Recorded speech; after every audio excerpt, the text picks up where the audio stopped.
Assalamualaikum warahmatullahi wabarakatuh. Perkenalkan, saya Nurjana, NIM C1C021225. Di sini saya akan mempresentasikan materi perpajakan, yaitu timbul dan hapusnya hutang pajak serta mekanisme penagihan hutang pajak. Yang pertama, timbulnya hutang pajak. Saat timbulnya hutang pajak mempunyai peranan yang sangat penting karena berkaitan dengan 1. Pembayaran pajak, 2. Memasukkan surat keberatan, 3. Menentukan saat dimulai dan berakhirnya jangka waktu kadaluarsa, 4. Menerbitkan surat ketetapan pajak kurang bayar, surat ketetapan pajak kurang bayar tambahan, dan sebagainya. 5. Menentukan besarnya denda maupun sanksi administrasi lain. Timbul dan hapusnya utang pajak masih menjadi perbincangan hangat di antara para praktisi. Pasalnya, belum ada penjelasan mengenai timbulnya utang pajak dalam undang-undang sehingga terjadi perbedaan pendapat atau persepsi mengenai hal tersebut, penyebab timbulnya utang pajak. Meski belum ada peraturan yang menjelaskan tentang timbulnya utang pajak, para praktisi sangat ingin menggunakan dua teori atau dua ajaran yang mengatur timbulnya utang pajak. 1. Ajaran formil. Timbul utang pajak timbul karena dikeluarkannya surat ketetapan pajak oleh pemerintah untuk menentukan apakah seseorang dikenakan pajak atau tidak, berapa jumlah pajak yang harus dibayar, dan kapan jangka waktu pembayarannya dapat diketahui dalam surat ketetapan pajak.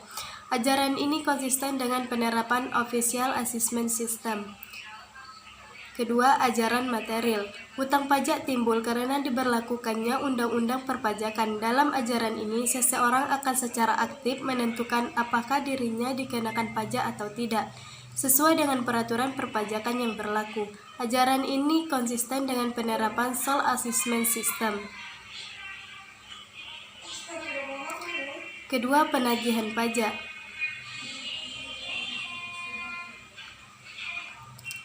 Pengertian penagihan pajak. Penagihan pajak adalah tindakan penagihan yang dilaksanakan oleh fiskus atau juru sita pajak kepada penanggung pajak tanpa menunggu jatuh tempo pembayaran yang meliputi seluruh utang pajak dari sebuah jenis pajak, masa pajak, dan tahun pajak. Definisi penagihan pajak menurut para ahli.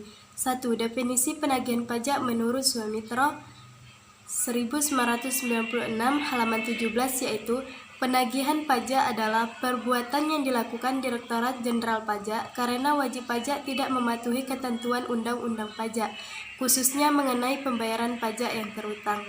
2. Definisi lain menurut Rusdi 2004 halaman 6, yaitu penagihan pajak adalah serangkaian tindakan agar wajib pajak melunasi utang pajak dan biaya penagihan pajak dengan menegur atau memperingatkan, melaksanakan penagihan seketika akan sekaligus memberitahukan surat paksa, mengusulkan pencegahan, melaksanakan penyitaan, melaksanakan penyanderaan, dan menjual barang yang telah disita.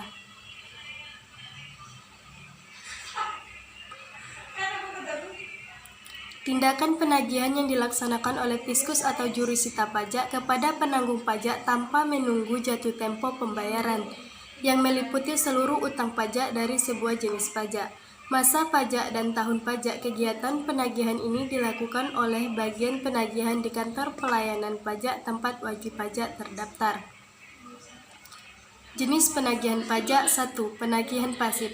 Otoritas pajak hanya menerbitkan surat yang menyebutkan jumlah pajak yang harus dibayar beserta sanksinya. 2. Penagihan aktif. Otoritas pajak melakukan penyitaan atau pelelangan. Fiskus beserta juru sita pajak akan berperan aktif saat melakukan tindakan ini. 3. Penagihan seketika dan sekaligus. Tindakan yang dilakukan tanpa menunggu tanggal jatuh tempo pembayaran meliputi seluruh utang pajak dari semua jenis pajak, masa pajak, dan tahun pajak.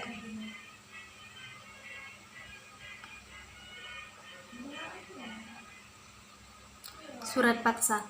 Surat paksa merupakan salah satu sarana penagihan pajak. Surat ini diterbitkan karena jumlah pajak yang masih harus dibayar ternyata belum dibayar oleh penanggung pajak sesuai dengan jangka waktu yang telah ditetapkan. Hal tersebut diproses berdasarkan surat tagihan pajak, surat ketetapan pajak kurang bayar, surat ketetapan pajak kurang bayar tambahan, surat keputusan pembetulan, surat keputusan keberatan, putusan banding, dan putusan peninjauan kembali yang menyebabkan jumlah pajak yang masih harus dibayar bertambah.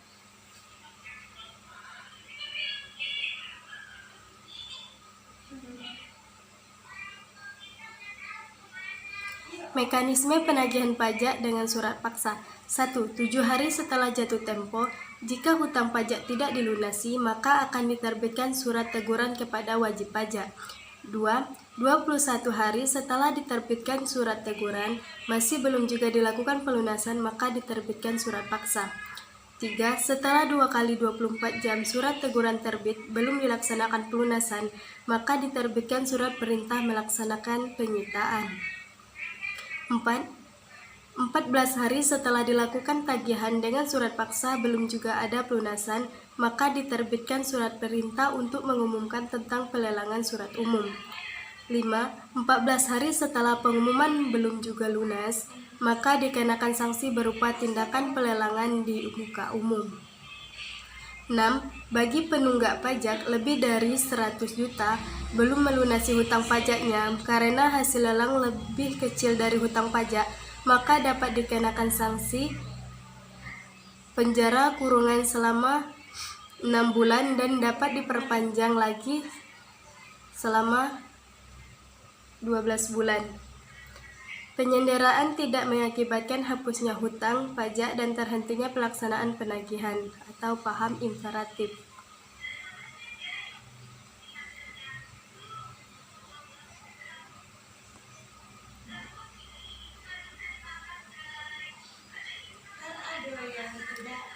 Yang ketiga, hapusnya hutang pajak.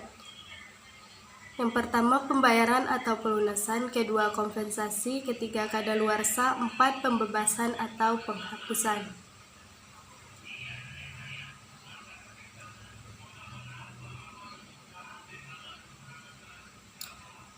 1. Pembayaran atau pelunasan. Cara pertama penghapusan utang pajak adalah dengan membayarnya pada negara.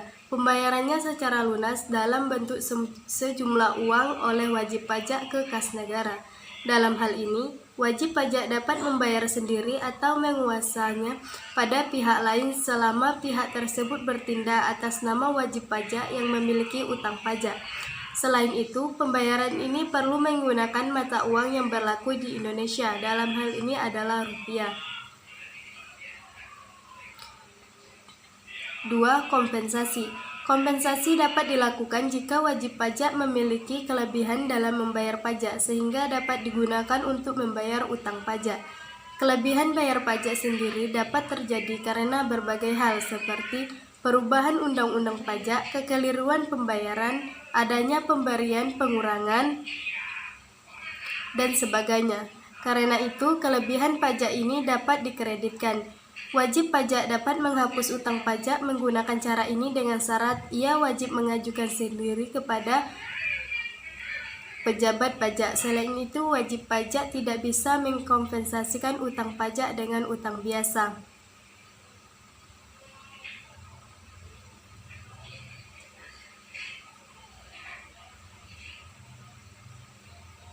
Yang ketiga, kadaluarsa.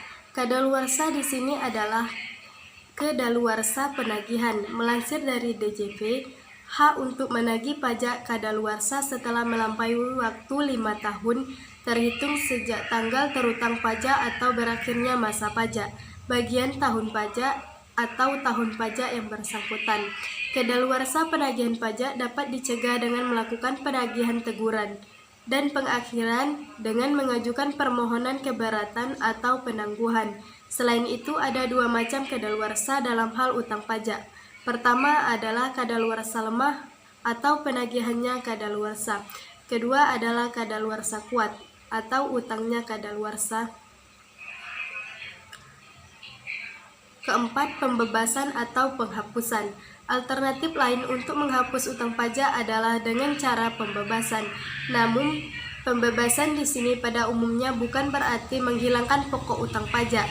meniadakan sanksi administrasi terkait utang pajak, tetapi utang pajak dapat berakhir dengan pembebasan karena cara ini merupakan sarana hukum pajak untuk melepaskan tanggung jawab wajib pajak berupa membayar pajak.